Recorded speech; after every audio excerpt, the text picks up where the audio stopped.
इंसान के बर्बादी के 4 कारण, एक साधु की कहानी। Gautam Buddha story in Hindi. एक कहानी को शुरू करने से पहले आप कमेंट बॉक्स पर ओम बुद्धाय नमः लिखकर वीडियो को लाइक कर दें।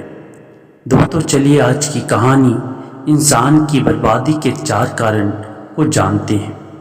इंसान की बर्बादी के कई कारण हो सकते हैं, लेकिन कुछ मुख्य कारण ऐसे हैं जो हर किसी को प्रभावित कर सकते हैं। इन कारणों को जानकर हम अपने जीवन को बेहतर बनाने के लिए कदम उठा सकते हैं। आज की कहानी एक सन्यासी की कहानी। आज मैं आपको यह कहानी बताने जा रहा हूँ कि इंसान की ऐसी कौन सी गलतियाँ होती हैं जो इंसान को बर्बाद कर देती है। अगर हम अपनी बर्बादी का कारण जान लें तो हम अपने जीवन को खुशहाल बना सकते हैं।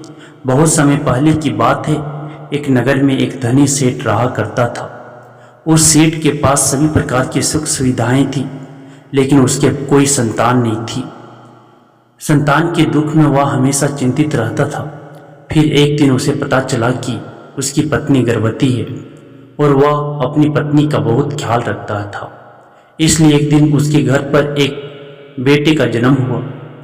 पुत्र जन्म से सेठ बहुत खुश हुआ। कोई कसर नहीं छोड़ी, उसका बेटा देखते ही देखते बड़ा हो गया।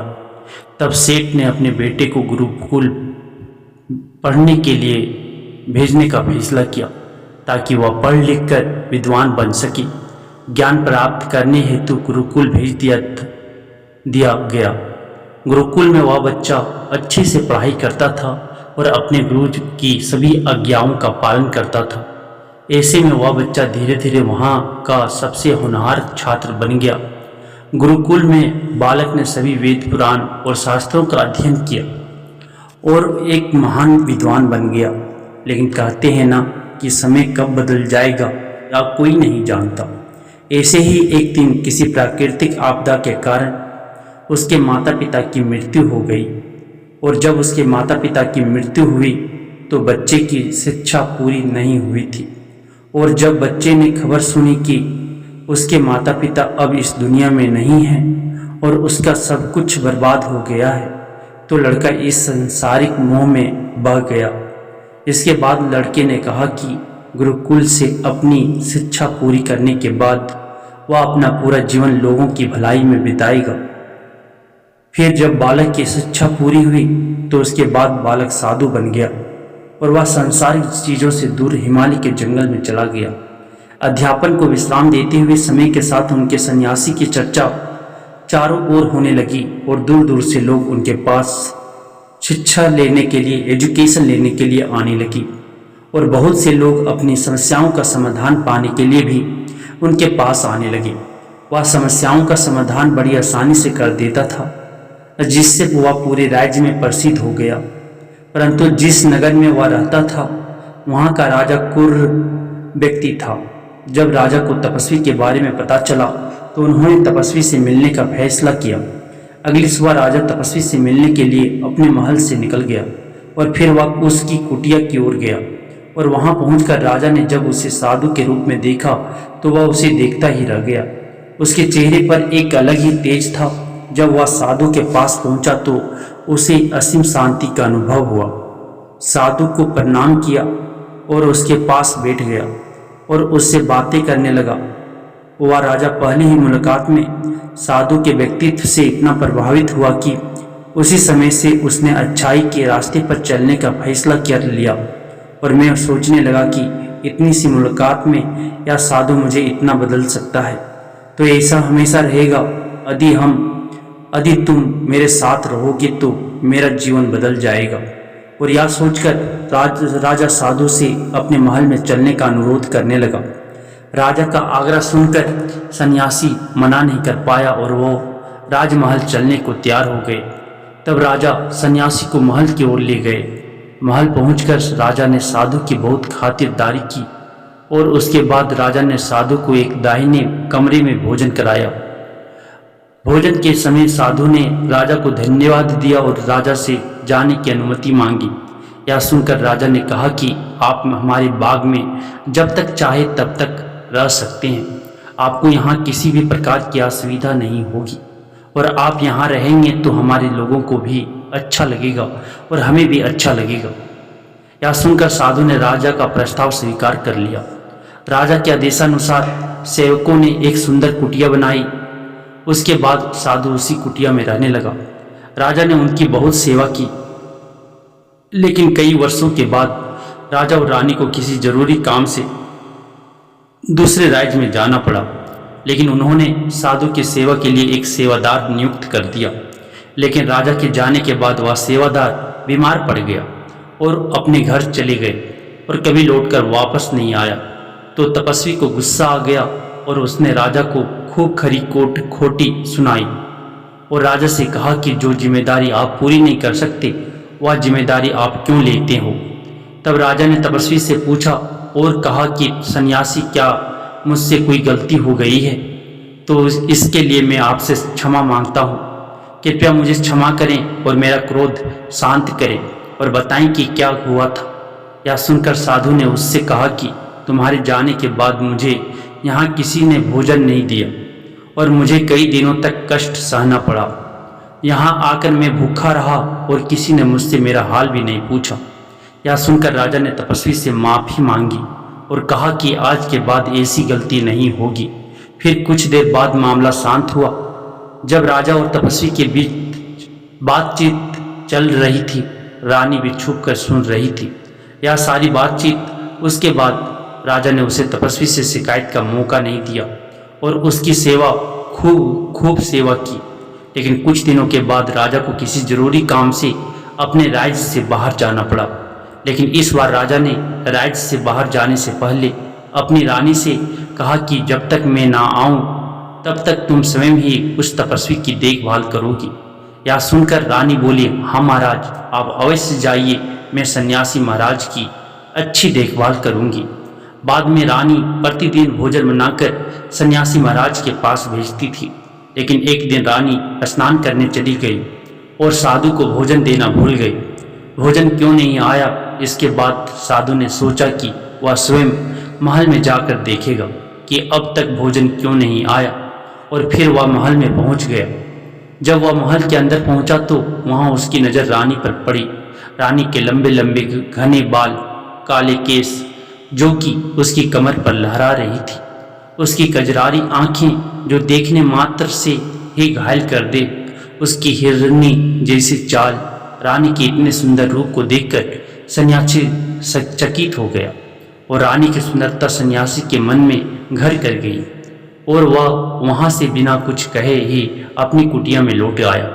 सन्यासी रानी के रूप की सुंदरता को भुला ना सका और वह खाना पीना छोड़कर अपनी कुटिया में पड़ा रहा। उसने कई दिनों तक कुछ भी नहीं खाया, जिस वजह से वह बहुत कमज़ोर हो गया। फिर कुछ समय बाद राजा वापस लौटे और जब उसे सन्यासी की हालत का पता चला तो वह सीधे सन्यासी के पास पहुंच गए और बोले कि हे भगवान, क्या बात है, आपको क्या हो गया और आप इतने कमज़ोर कैसे हो गए? किस गहरी सोच में डूबे हो? क्या मुझसे कोई गलती हो गई है? तब साधु ने कहा, नहीं राजन, आपने कोई गलती नहीं की है। यह सुनकर राजा बोले, तो फिर क्या बात है, आप मुझे बताएं, मैं आपकी समस्या का समाधान अवश्य करूंगा। यह सुनकर तपस्वी ने राजा से कहा कि आपकी रानी की अद्भुत सुंदरता को देखकर मैं उसकी सुंदरता पर मोहित हो गया हूँ और अब मैं रानी के बिना नहीं रह सकता। यह सुनकर राजा हैरान हो गया और कुछ देर सोचने के बाद राजा ने उसे सन्यासी से कहा, मैं आपको रानी दे दूंगा। यह सुनकर सन्यासी बहुत खुश हुआ। फिर राजा सन्यासी को लेकर महल चले गए और जब राजा और सन्यासी महल पहुंचे तो उस दिन रानी ने अपने सबसे सुंदर वस्त्र और आभूषण पहने थे। फिर राजा रानी के पास गया। राजा ने रानी से कहा कि इस साधु की मदद करनी चाहिए, वह बहुत कमज़ोर स्थिति में जा चुका है और मैं नहीं चाहता कि एक बुद्धिमान व्यक्ति की हत्या का कलंक मेरे सिर पर लगे। राजा की यह बात सुनकर रानी ने राजा से पूछा कि आखिर इन सन्यासी के इस दुख का कारण क्या है। तो राजा ने रानी से कहा कि सन्यासी आपकी अद्भुत सुंदरता के दीवाने हो गए हैं। राजा की यह बात सुनकर रानी ने कहा कि राजन, आप चिंता मत करिए, अब आप सब कुछ मेरे ऊपर छोड़ दीजिए। मुझे पता है कि मुझे अब क्या करना है। आपके ऊपर ना तो सन्यासी की हत्या का पाप लगेगा और ना ही उससे मेरे पवित्र धर्म का नाश होगा। रानी की यह बात सुनकर राजा ने रानी को सन्यासी को सौंप दिया। उसके बाद सन्यासी रानी को लेकर कुटिया पर पहुंची। जब रानी सन्यासी की कुटिया पर पहुंची, रानी ने सन्यासी से कहा कि हमें रहने के लिए घर चाहिए, हम इस झोपड़ी में नहीं रह सकते। यह सुनकर सन्यासी राजा के पास गया और राजा से जाकर बोला कि हे राजन, हमें रहने के लिए घर चाहिए। सन्यासी की बात सुनकर राजा ने उनके लिए घर का प्रबंध कर दिया। फिर सन्यासी रानी को लेकर घर पहुंचा। जब रानी सन्यासी के साथ उसके घर पर पहुंची तो रानी ने सन्यासी से कहा कि यह घर तो बहुत गंदा है और इसकी हालत बहुत खराब है, मैं इस घर में नहीं रह सकती। यह सुनकर सन्यासी फिर से राजा के पास गया और राजा के पास जाकर बोला कि हे राजन, जो आपने हमें घर दिया है उसी घर की हालत बहुत खराब है। सन्यासी की बात सुनकर राजा ने उसे घर की हालत ठीक करवा दी। उसके बाद फिर रानी घर के अंदर गई और नहा धोकर बिस्तर पर आ गई। तभी साधु भी बिस्तर पर आ गया। फिर उसके बाद रानी ने साधु से कहा कि आप जानते हैं कि आप कौन हैं और क्या बन गए हैं। आप एक महान साधु थे जिनके लिए राजा स्वयं सभी आवश्यक जरूरत चीज़ें उपलब्ध कराते थे, जिनके पास दूर दूर से लोग ज्ञान प्राप्त करने आते थे, जो लोगों को सत्य का मार्ग दिखाते थे, जो लोगों की समस्याओं का समाधान करते थे, जिन्हें सभी लोग गुरु मानते थे, जिसे सब लोग भगवान मानकर पूजते थे। और आज आप वासना के कारण मेरे गुलाम हो गए हैं। रानी की यह बात सुनकर साधु को झटका लगा और उसे एहसास हुआ कि वह एक साधु है और यह सब क्या कर रहा है। वह ये सब सुख सुविधाएं छोड़कर शांति की तलाश में जंगलों में चला गया था। जोर जोर से रोने लगा और चिल्लाने लगा और रानी से कहने लगा कि मुझे क्षमा कीजिए महारानी, मैं यह क्या करने जा रहा था। मैं अभी आपको राजा को सौंप कर आता हूँ। सन्यासी की बात सुनकर रानी ने सन्यासी से प्रश्न किया कि साधु महाराज, मेरे मन में एक प्रश्न उठ रहा है, कृपया मेरे प्रश्न का उत्तर दीजिए। रानी की बात सुनकर सन्यासी ने कहा कि पूछो, तुम्हारा क्या प्रश्न है। फिर रानी ने कहा कि जब आपको उस दिन भोजन नहीं मिला तो आप बहुत क्रोधित हो गए। तब मैंने आपके ये रूप पहली बार देखा था और तभी से मैं आपके व्यवहार में परिवर्तन महसूस कर रही थी। ऐसा क्यों हुआ साधु महाराज, आखिर आपको इतना क्रोध क्यों आया। रानी की बात सुनकर सन्यासी ने रानी को समझाया कि जब मैं जंगल में था तो मुझे समय पर भोजन भी नहीं मिलता था, लेकिन जब मैं महल में आया तो महल में आने के बाद मुझे सारी सुख सुविधाएं मिली और फिर मैं इन सभी सुख सुविधाओं के मोह में फंस गया और मुझे इसके प्रति लगाव उत्पन्न हो गया और फिर मुझे इसको पाने का लालच उत्पन्न हो गया और जब मुझे यह नहीं मिला तो मेरे अंदर क्रोध उत्पन्न हुआ। फिर सन्यासी ने कहा कि महारानी, सच तो यह है कि अगर इच्छा पूरी नहीं तो हो तो क्रोध उत्पन्न होता है और अगर इच्छा पूरी हो जाए तो लालच बन जाता है। फिर सन्यासी ने रानी से कहा, यह इच्छा की पूर्ति ही मुझे वासना के द्वार तक लेकर आई है और मैं आपके प्रति आकर्षित हो गया। इसके बाद वो सन्यासी रानी को लेकर राजा के पास गया और बोला कि राजन, मुझे क्षमा कर दीजिए, मुझे अपनी गलती का एहसास हो गया है। या लो आपकी रानी, मुझे यह सब नहीं चाहिए। मैं अपनी इच्छा के वशीभूत होकर यह गलत कार्य करने जा रहा था और अपने जीवन को बर्बाद कर रहा था, लेकिन अब मुझे ये सब कुछ समझ आ गया है। उसके बाद उसे सन्यासी ने कहा कि हे राजन, मनुष्य की बर्बादी का कारण उसकी 4 आदतें बनती हैं और दुनिया की हर एक व्यक्ति के अंदर यह 4 अवगुण होते हैं, लेकिन जो व्यक्ति इन पर नियंत्रण कर लेता है वह दुख और परेशानियों से बच जाता है। वही जो व्यक्ति इन 4 दोषों पर नियंत्रण नहीं कर पाता है वो बर्बाद होने के कगार पर पहुंच जाता है। यह सुनकर राजा ने कहा कि महाराज, आप मुझे वो 4 आदतें बताइए जिससे कि मनुष्य की बर्बादी हो जाती है। फिर सन्यासी ने राजा को मनुष्य को बर्बाद करने वाली आदतों के बारे में बताया कि हे राजन, मनुष्य को बर्बाद करने वाली है। पहली आदत है इच्छा, क्योंकि इच्छा ही दुनिया की हर एक व्यक्ति के अंदर सबसे पहला अवगुण होता है और जो व्यक्ति अपनी इच्छाओं को नियंत्रण में नहीं रख पाता है वह जीवन के किसी भी क्षेत्र में सफल नहीं हो पाता है, क्योंकि जैसे ही उसकी एक इच्छा पूरी होती है वह दूसरी की ओर बढ़ने लगता है। और दूसरी पूरी होती है तो तीसरी इच्छा उसके मन में जागृत हो जाती है और फिर ऐसे करते करते इच्छाओं पर नियंत्रण न होने के कारण इसी जाल में उलझा रहता है और दुखी रहता है। इसीलिए राजन, जब हम इच्छाओं पर नियंत्रण पा लेते हैं तो हम हमारी मन पर भी नियंत्रण पा लेते हैं, और जब हमारा मन हमारे बस में होता है तो हमें सुखी प्राप्ति होती है। फिर जो हम चाहते हैं वही हमारे साथ होता है। फिर सन्यासी कहता है कि हे राजन, मनुष्य को बर्बाद करने वाली दूसरी आदत है वासना। वासना का जन्म हमारे मन में उठने वाली इच्छाओं से होता है। जिस प्रकार इच्छा का कोई अंत नहीं होता और मनुष्य वासना के जाल में फंसता ही चला जाता है, वासना के वशीभूत होकर मनुष्यों को कुछ भी नजर नहीं आता है। आज तक जितनी भी लड़ाइयाँ हुई है उनका सबसे बड़ा कारण स्त्री को पाने की इच्छा ही रही है। स्त्री के प्रेम में वशीभूत होकर राजा महाराजाओं ने आज से पहले बहुत सारे युद्ध किए हैं। रावण भी संसार का सबसे बुद्धिमान व्यक्ति था, लेकिन उसने भी माता सीता की सुंदरता के जाल में फंसकर अपना सब कुछ बर्बाद कर लिया। उसकी मृत्यु का कारण एक स्त्री ही बनी थी।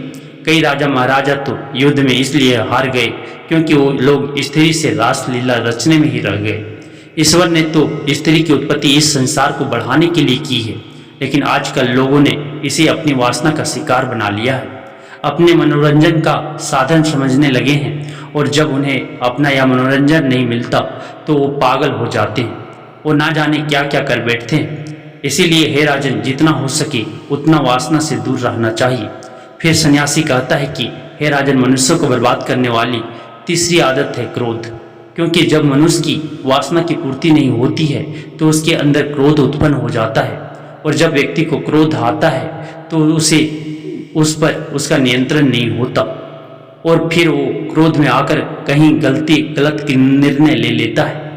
वो दूसरों को भला बुरा कह देता है, गालियाँ निकाल देता है, और जब उनका क्रोध शांत होता है तो उन्हें अपनी गलती का एहसास हो जाता है, लेकिन तब तक तो सब कुछ बर्बाद हो चुका होता है। क्रोध के कारण मनुष्य के कई बने बनाए काम भी बिगड़ जाते हैं। जब मनुष्य के भीतर क्रोध उत्पन्न होता है तो वो अंदर से बहुत कमज़ोर हो जाता है, और एक कमज़ोर मनुष्य कुछ भी नहीं कर सकता है, उसे कभी भी सफलता हासिल नहीं हो सकता। क्रोध हमारे भीतर तनाव को उत्पन्न करता है, और अगर एक बार हम तनाव में चले गए तो हमारा पूरा जीवन बर्बाद हो जाता है। फिर सन्यासी कहता है कि हे राजन, मनुष्य को बर्बाद करने वाली चौथी आदत है लालच। हे राजन, लालच का फल सदैव बुरा होता है। लालच में पढ़कर हम बहुत से लोगों का बुरा कर देते हैं। हर मनुष्य के जीवन में कभी ना कभी ऐसे लालच अवश्य आते हैं जब वह लालच कर बैठता है, और अधिक पाने की लालसा में वह कुछ ऐसा कर बैठता है जिससे जो उसके पास था वह उसे भी गवा देता है। क्योंकि जैसे ही व्यक्ति की एक इच्छा पूरी होती है उसका लालच बढ़ जाता है, और उसके मन में और कई जन्म लेने लगती है। जो व्यक्ति लालच करता है वह कामयाबी से कोसों दूर रहता है, क्योंकि एक न एक दिन लालच का दुश्मन सामने आता ही है। अगर हम समय रहते ही लालच को त्याग दें और उसकी जाल में ना फंसें तो हम एक सफल व्यक्ति अवश्य बन सकते हैं। फिर अंत में सन्यासी राजा से कहता है कि हे राजन, अगर मनुष्य चारों आदतों को छोड़ देता है तो उसे जीवन में सफल होने से कोई नहीं रोक सकता। जो इन आदतों को नहीं छोड़ता है उसे जीवन में बर्बाद होने से कोई नहीं रोक सकता। जो इन आदतों को नहीं छोड़ता है उसे जीवन में बर्बाद होने से कोई नहीं रोक सकता। मैं एक सन्यासी होकर इसकी जाल में फंस गया था, तो सामान्य मनुष्य तो इससे बच नहीं सकता। इसलिए हे राजन, मनुष्य को इन आदतों से हमेशा बचना चाहिए। तो दोस्तों, कैसी लगी ये कहानी आप हमें ज़रूर कमेंट करके बताएं। अगर एक कहानी आपको थोड़ा भी मोटिवेट किया हो तो अपने दोस्तों के साथ अवश्य शेयर करें। धन्यवाद।